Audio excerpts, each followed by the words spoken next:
अच्छा, अभी आप हसीना वाजिद की बात कर रहे थे, अगर हम हसीना वाजिद पे थोड़ी देर डिस्कशन कर लें। उनको जब ऑप्शन मिली कि वो अपना मुल्क छोड़ के किसी भी मुल्क चले जाएँ, तो वो इंडिया ही क्यों गई?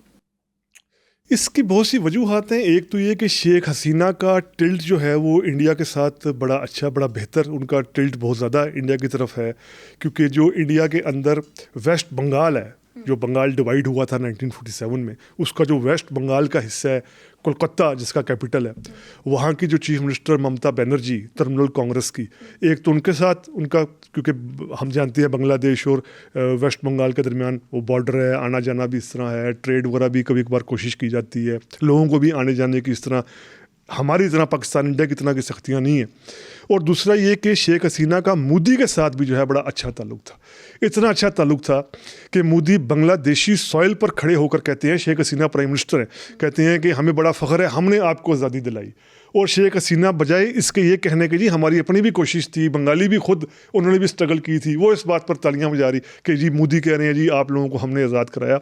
इस हद तक मैं कह रहा हूँ कि प्रो इंडियन तो ज़ाहिर बात है, एक तो फौरी ऑप्शन ये था, दूसरा अरब मुल्कों के साथ उनकी इस तरह की अलाइनमेंट नहीं है। यूरोप उस टाइम जो शेख हसीना के ख़िलाफ़, चूँकि प्रोटेस्ट काफ़ी माह से हो रहे थे ना, पूरी दुनिया में ये देखा जा रहा था कि प्रोटेस्ट हो रहे हैं, और शेख हसीना ने जिस तरीके से वहाँ की अपोजिशन पार्टीज़ को, बांग्लादेश नेशनल पार्टी को अंदर रखा हुआ है, जमात इस्लामी के लोगों को, लीडर्स को सजाए मौत जिस तरीके से दी गई, प्रेस को क्रश किया गया, स्टूडेंट्स को क्रश किया गया जो कोटा सिस्टम का खात्मा चाह रहे थे, तो ये सब बातें वेस्ट में भी देखी जा रही थी। तो ऐसे में शेख हसीना बाकायदा एक बैगेज थी, एक लाइबिलिटी थी, इंडिया के लिए भी लाइबिलिटी बनी हुई है।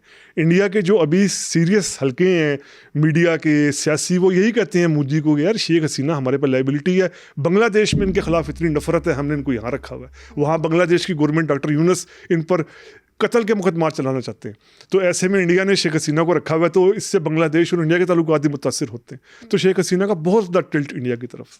अच्छा, तो अब हम इंडिया पे अगर आ गए, तो इंडिया में ऐसा क्यों है? हमने देखा है हिस्ट्री में इंडिया पे आज तक कभी कोई मार्शल लॉ नहीं लगा। तो इंडिया में हालांकि काफ़ी एग्रेसिव पॉलिटिक्स है इंडिया की भी, तो इंडिया में मार्शल लॉ क्यों नहीं लगा आज तक?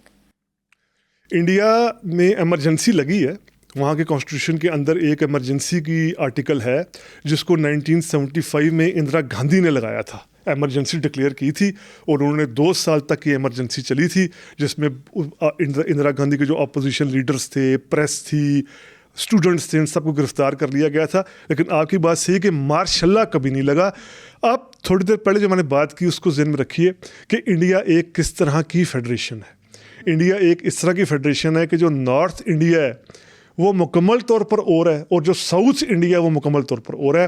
नॉर्थ इंडिया की आप स्टेट्स देखें, यूपी, उत्तर प्रदेश, आप मध्य प्रदेश देखें, इंडियन पंजाब देखें, हिमाचल देखें, हरियाणा देखें, इन मुल्कों का बिल्कुल ही हिस्ट्री और है, कल्चर और है, इवन मज़हब के अंदर ही फ़र्क है, हिंदुज़म के अंदर ही फ़र्क है। जो नॉर्थ, मैंने स्टेट्स का नाम लिए, और जो साउथ इंडियन स्टेट्स हैं, तमिलनाडु, आंध्र प्रदेश, केरल, कर्नाटक, इन इस जो साउथ इंडिया की इन स्टेट्स की हिस्ट्री और है, कल्चर और है, सिविलाइजेशन में इतना फ़र्क है, रिलीजन के अंदर फ़र्क है, हिंदुज़म की मैनिफेस्टेशन के अंदर फ़र्क है, जो नॉर्थ इंडिया की स्टेट्स हैं और साउथ इंडिया की स्टेट्स हैं, इतना ज़्यादा फ़र्क है। लैंग्वेजेस आप देखें, जहाँ के कॉन्स्टिट्यूशन में 13 लैंग्वेजेस को नेशनल लैंग्वेज माना गया है। पंजाबी में खड़े होकर किसी को तमिल का एक लफ्ज़ समझ नहीं आता, तमिलनाडु में जाकर किसी को हरियाणवी ज़बान का एक लफ्ज़ समझ नहीं आता। इतना ज़्यादा लैंग्वेज के अंदर फ़र्क है, इतने ज़्यादा सिविलाइजेशन के अंदर, कल्चर के अंदर, हिस्ट्री के अंदर। जिस तरह मैंने कहा कि खुद मज़हब, हिंदुइज़म के अंदर मैनिफेस्टेशन में फ़र्क है। जो नॉर्थ इंडिया में हिंदुइज़म के हीरो हैं, वहाँ पर साउथ में वो ज़रूरी नहीं है वहाँ हीरो हों, जो नॉर्थ इंडिया में हीरो हैं वहाँ पर वो विलन भी हो सकते हैं। इस हद तक जो है वो बुनियादी फ़र्क है।